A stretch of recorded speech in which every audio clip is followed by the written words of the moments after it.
One U.S. airline will likely bear brunt of Boeing 737 MAX grounding.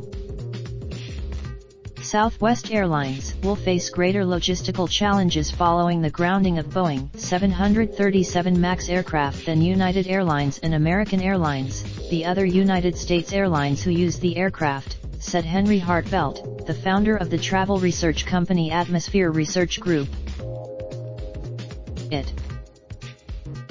American and United use a hub. A plane operating for United, for example, may fly from Chicago to Boston, then return to Chicago before flying to Atlanta.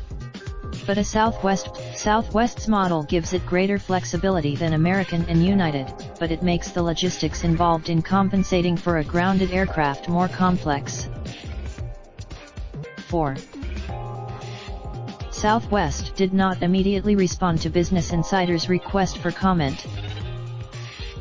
The Federal Aviation Administration issued on Wednesday an order grounding all Boeing 737 MAX aircraft in the United States, following 2 deadly crashes involving the aircraft in 5 months. The first, preliminary results from investigations into the crashes have suggested similarities between the two.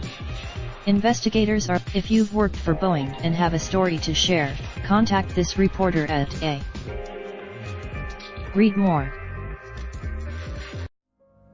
Raindrop, drop top smoking, no cooking the hot pot. Fucking on your bitch, yeah, that. Looking up, open the park pot.